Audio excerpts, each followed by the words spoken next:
right, what's up, Tampa? It is May 1st. For those of you just joining us, welcome to Tampa Talk. I'm John. And I'm Dahlia.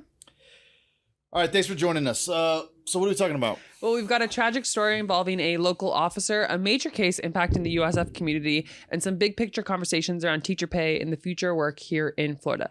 But first, this week in the work. So, John, I heard that you guys had to, kick somebody out of the drop-in center, your house of hospitality. Yeah. What happened there? A place where everyone is welcome is a place where certain things cannot be welcome. So this is like a not cool, it's terrible, but there's a paradox or a tension that there's a dance that we have to do where it's like, hey, if you want to set a table that everyone is welcome at, that everyone is safe at, that everyone can come and make themselves at home at, then there are going to be things that are not, you have to not have welcome there. And so we have to hold this kind of tension and say, yes, everyone is welcome here. But then we've had, and I'll say there's been a handful of these. So we've tried to say with people that are like getting in conflict and fighting or any kind of violence or bringing things onto site that they're not supposed to bring, we'll say, hey, try again tomorrow. And then then that'll escalate and say, hey, try again next week.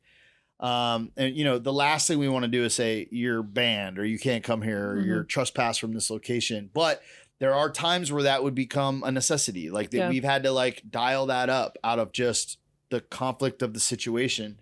It's an interesting paradox. I don't know. I hate having to do it, but also, where is it? Okay, hold on. Yeah, it's a good thing to, you hate having to do it, but I do think it's important to people seeing you do it. And I do think you do it really well. Like I have modeled my own, I don't think I do it as well, but I have tried to model my own, when do I exclude something for the benefit of everybody else after kind of how you approach the situations, right?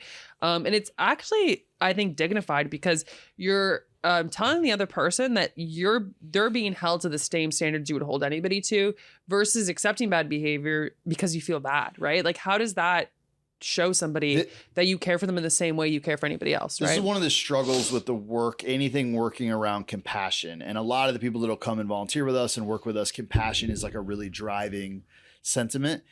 And a lot of times and it's great. It's a beautiful thing compassion means to suffer with, to walk with people that are in this place. It's a fantastic motive, but at the same time, it's not always like a great governing force where it's like, to come into a place where it's like, you're communicating non-verbally that you don't expect better from this person. It's actually not good what's being communicated. That there's a standard. We have to treat each other with respect here. And then sometimes, I mean, and where it comes to a place of violence or people being violated, it's like it's really important. So I want to share this with you. We had this hanging in the old drop-in center that we used to have. You guys, I'll read it. You won't be able to see it here. This is actually it's not actually from the Rule of St. Benedict, but there was it's kind of folklore from the Rule of St. Benedict, like this community kind of adapted. So you familiar with the Rule of St. Benedict? No. So St. Benedict is a father of like monastic communities. And so a Benedictine monks would be, it's a monastic. So brothers that live together in a community. Benedictines often work together, make a lot of great beers, a lot of great products. And they're really known for hospitality. And actually in the rule, there's this crazy practice. This is not what I'm talking about, but just to show the hospitality value with them. I've always puzzled over this. It says if a visitor comes to the door, it actually says, and this is an old written a long time ago, but it's like kneel before them as you welcome them, like prostrate as if it's worship, because you are welcoming the presence of God. The stranger, the visitor, is the presence of God that you're welcoming in, and they actually like kneel as if like worship. So this is an adaptation, and I love it. So I'll just read this to you. This used to hang on the wall, but I think it maps really closely to what we're saying. If a visitor comes from any place and wishes as a guest to work and rest with us and is willing to abide peacefully by our customs, they shall be received into this community for as long a time as they desire. If such a person finds fault with anything we do or exposes it reasonably and with love and humility, we shall discuss it prudently, lest by chance God has sent them to teach us this very thing. But if a person cannot learn to be peaceful during their time here, not only shall they not be accepted within this community, but also it shall be said to them by all of us that they must depart.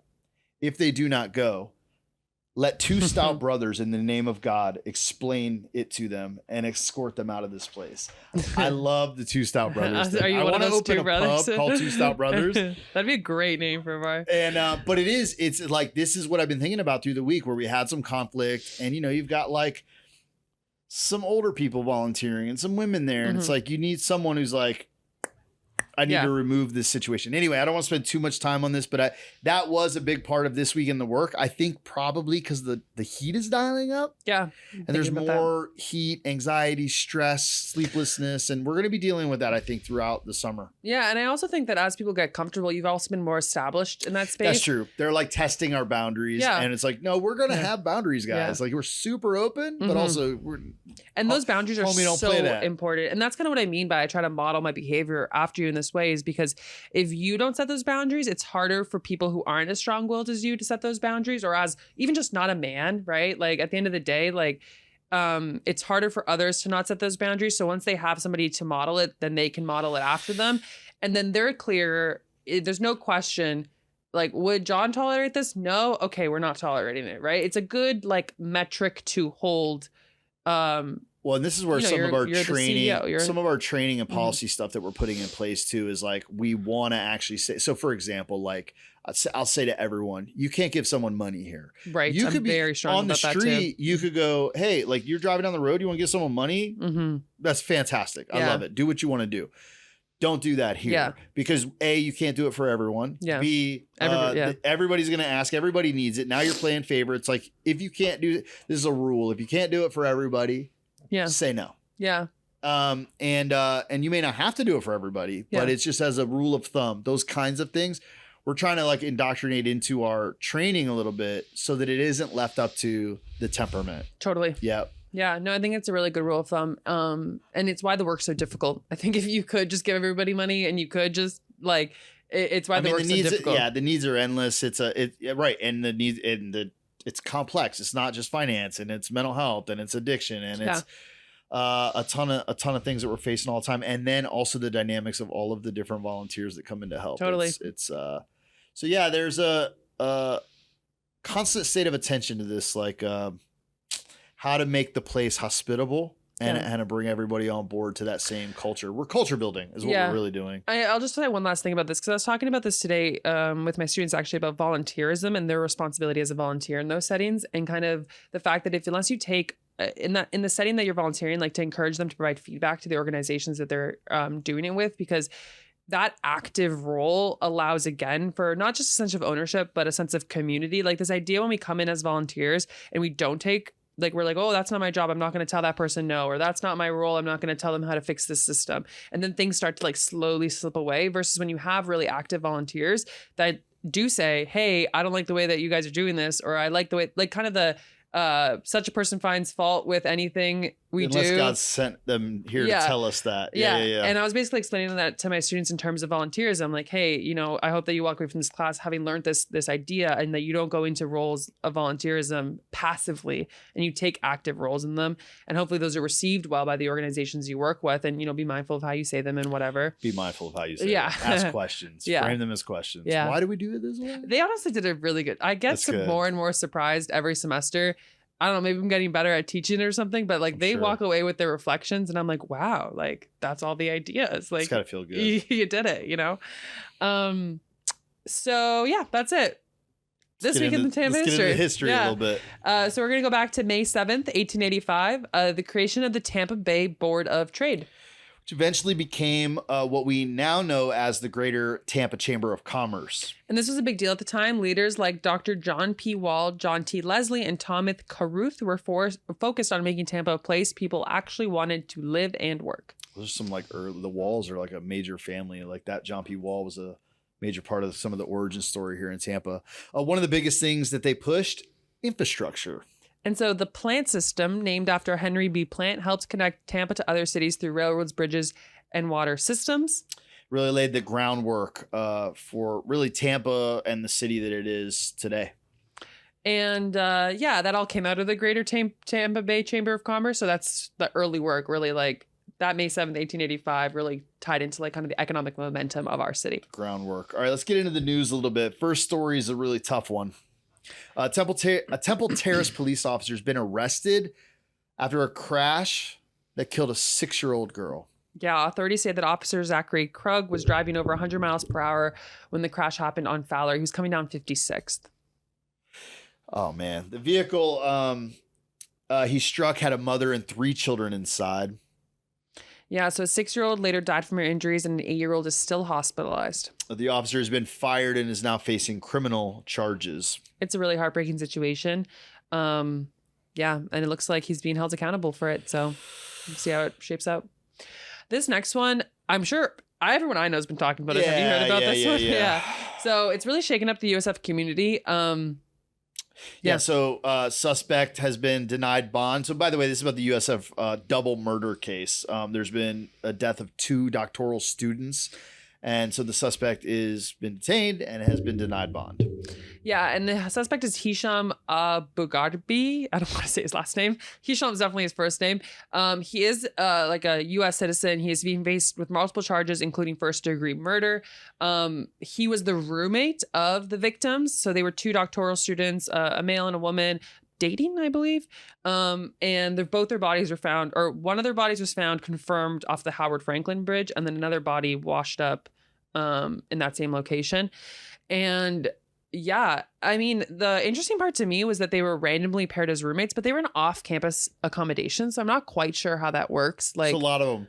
So they have these apartments off campus where you'll have like a shared family room kitchen area, and then you each have your own. Oh, so they're saying the apartment complex randomly paired them. Mm-hmm. I understand. Sorry, from the way because you just rent a room in these places. Yeah. I've done it before. I misunderstood. I thought they were saying USF randomly placed them, but you're right. It would have just been you rent a room, the apartment complex spreads you out. Most likely, yeah. So authorities say one of the victims was his roommate, the other was a friend. Correct. Not both roommates. Yep. Okay. Yep. And then there is actually a fundraiser going on through GoFundMe. The professor that one of the doctoral students was studying under has started it to raise funds, because essentially now they have to send these remains back. The 2 students were international students. They were from Bangladesh. So they need to send the remains back to Bangladesh. Obviously, there's been a whole bunch with the whole crime thing. It's been a really messy case. Anyways, an awful thing. Oh, and actually something that wasn't in an article, but I think is interesting because we've talked about it the past couple of weeks, is Chat had a role in his how to dispose of the bodies. There's actually a really cool, interesting, not cool, detailed article about his conversation with Chat. Basically, like, he DoorDashed the bags he put them in to his house, and he asked Chat about like disposal of bodies. And anyways, it's just another like fuel for fodder for the whole OpenAI kind of case that's being built. All right, very different note. In a kind of fascinating historical discovery, divers have found a wreck of U.S. Coast Guard cutter Tampa. So this is actually the largest U.S. naval loss of World War I. Wow. Yeah, it was discovered about 50 miles off the coast of Cornwall at a depth of 300 feet. There were over 130 people on board when it sank, Coast Guardmen, Navy sailors, and British personnel. What's wild is that the team's been searching for it actually for years, just found it. Huh. And 300 feet isn't like that deep. You don't think that they, like, in terms of...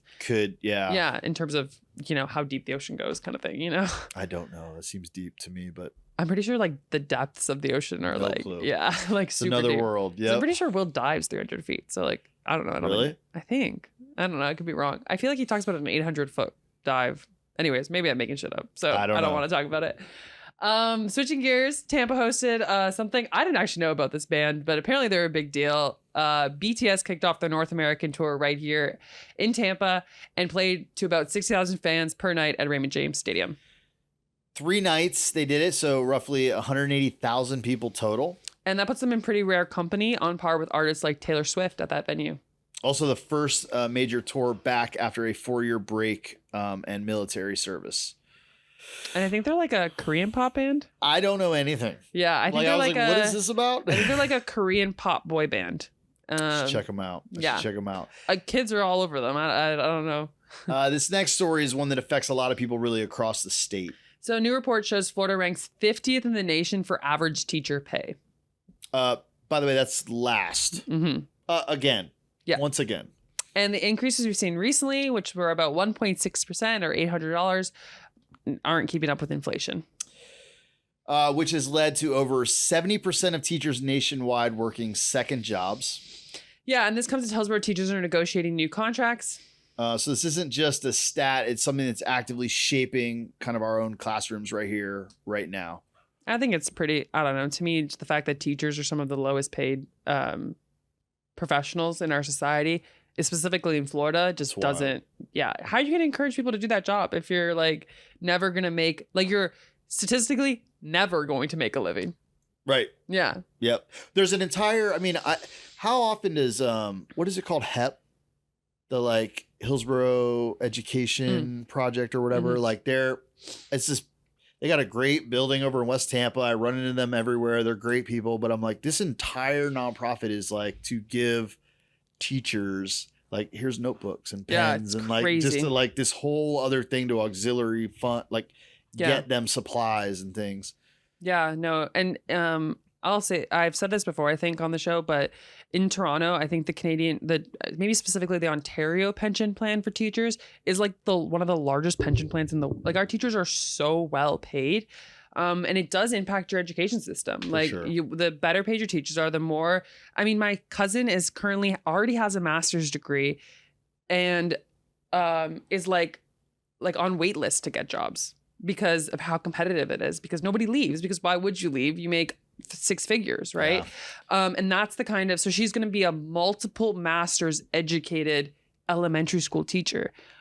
And it's because she's incentivized to do so, right? And she's going to get a job and like, anyways, it's just competitive. Well, and you remember we did a story, not that was last year, they were like bringing in all the first responders to start coming and teaching the classes and bringing in these other people because it's like, we don't have anyone. Yeah, which ultimately, no offense to those first responders, just means you have people that aren't qualified to be teachers. No. That's exactly what I'm getting at. Yeah. Well, another USF story and about kind of workers' pay. Contracted workers are protesting potential benefit cuts over at the university. This comes after the university switched to a private contractor for food and facility services. And so about 400 jobs are affected and workers lost access to things like pensions and health insurance.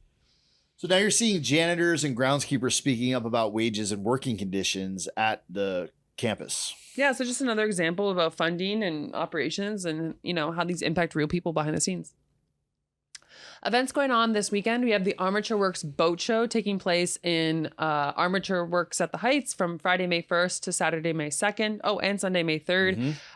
12 to 6 on Friday, 10 to 6 on Saturday, and 10 to 5 on Sunday. This is a free event. And it's a, waterfront boating event on the Hillsborough River. It brings together different vendors and coastal life brands, etc., to kind of, showcase what boating life is like. And then you have the Lantern Parade at Tampa Riverfest taking place on Saturday, May 2nd, over at Waterworks Park at 8:30 p.m. It's a free event, but lantern kits are available for purchase. And it's a 1 mile parade that illuminates the Riverwalk. So lots going on the Riverwalk. And then that is, like I said, part of Tampa Riverfest, which is taking place Friday, May 1st and Saturday, May 2nd. It's a totally free event. It's the 10th annual Riverfest. And it spans from Curtis Hickston to Waterworks Park. So these are all kind of pieces of that. Yeah. Where is Waterworks Park again? I never know which one that is. It's the one right by Eulalie down there. Okay. But right? I guess is what goes Armature Works, Waterworks. That seems too close. No. Well, there's Armature, Eulalie, and then there's that park with the big bucket. Okay. This big field is where we did the. Okay. Yeah. Yep, I don't know. I can't remember place that. And then another event going on is the Environmental Protection Committee's 25th annual Clean Air Fair. It's happening at William F. Poe Plaza. And it's going to be on Thursday, May 7th from 11:30 to 1:30. This is another free event with 60 exhibitors, complimentary refreshments and food, giveaways of Arbor Day tree saplings, live music, and more. And we've talked about it a bunch. Busch Gardens Food and Wine Festival still going on. Still going on all the way until this is your last week. So May 8th, I think. Guys, as always, we're going to be out in the community. We're going to be at Harvest Hope Park this morning from 10:30 to 11:30. And we'll also have a crew at the Ybor Street Community Garden from 4 to 6. 4 to 6. Oh, we got Mhm. it right. Okay. Anyway, thank you guys for listening. Please do kind of comment, rate, share this show, help us get the word out. If you want this to come into your inbox every Friday morning at 6 a.m. with a link to the show, you can subscribe at wordonthestreets.xyz. All right. Well, that's what we're talking about, everyone. Thank you for joining us. And until next time, Y'all be good.